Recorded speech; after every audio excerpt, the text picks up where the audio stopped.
এবং আমার কাছে একটি দারুণ প্রশ্ন আছে, সেটি হচ্ছে হুমায়ূন আহমেদের কথা দিয়েই, যে মেয়েরা ব্যক্তিগত চাহিদার কাছে কখনো পরাজিত হয় না। Correct, absolutely correct, absolutely. এবং আমি আমার হাজব্যান্ডকে একবার বলেছিলাম প্রথম দিকে বিয়ের, যে আমি এই গাড়িটা কিনতে চাই। তখন বললো কি, কিনতে পারো, সেটার জন্য তোমাকে আরও বেশি আর্ন করতে হবে। And that hits me a lot at that time, because I was very young at that time. আমি এই কথাটা বললো, আমি আচ্ছা ঠিক আছে, okay, I take it very positively. রাগ ছিল, জেদ ছিল, আই বট দ্যাট কার। এবং আমি পরে আমি ঈদ শপিং করি না আলাদাভাবে আমার জন্য, বাট আমি থাকে না, আমি এই জিনিসগুলো আমার জন্য চাই, ওটা হয়তো কিনে ফেলেছি।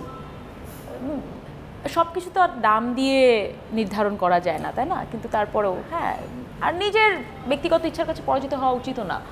সেটা কোনো ম্যাটেরিয়ালিস্টিক থিং হোক বা অনুভূতির জিনিস হোক, আমার মনে হয় নিজেকে সবচেয়ে ভালোবাসা উচিত, এবং নিজেকে ভালোবাসার জন্য হলেও নিজের যে ইচ্ছাগুলোকে প্রাধান্য দেওয়া উচিত। It's okay.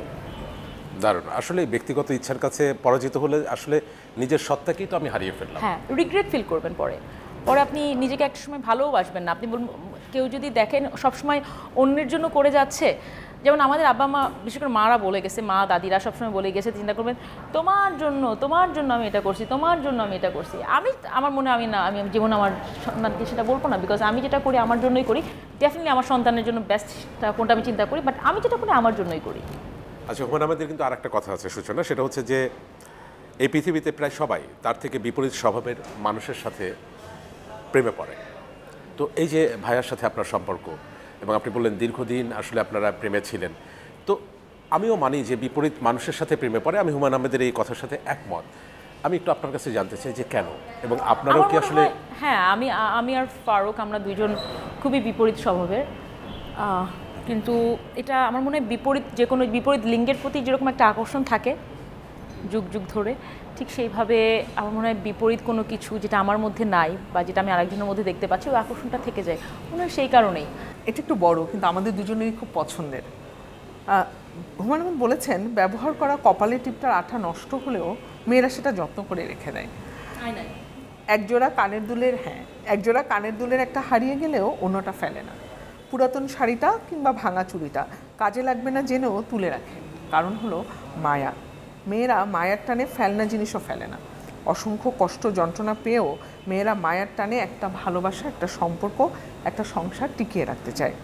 এই জন্যই মেয়েরা মায়াবতী, আর মায়াবতীর কোনো পুরুষবাচক শব্দ নেই। এটা কি জরুরি? অ্যাবসলিউটলি। হুমায়ূন আহমেদ স্যারের কথা সবসময় ভালো লাগে।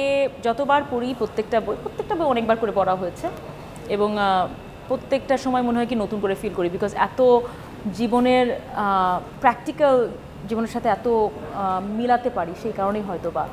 হ্যাঁ, একেবারেই। সো আমরা মনে করেন এখনও কোনো কিছু ফেলতে পারি না, এবং এটা আমার আম্মু আমাকে বলতো যে এটা আমি এরকম খুব বেশি, আমি ফেলতে পারি না কোনো কিছু। আমি বলি কি, তোমার দাদির মতো তুমি হয়েছো, সব কিছু রেখে দাও, কোনো কিছু ফেলো না, ঘর জঞ্জাল হয়ে যায়, এটা হয়ে যায়, বাট পারি না। মনে হয় কিন্তু না, ফেলতে ইচ্ছা করে না, থাক না। মায়াবতী সত্যিই বোধহয় কোনো পুরুষবাচক শব্দ নেই। হ্যাঁ, মায়াবতী মেয়ে।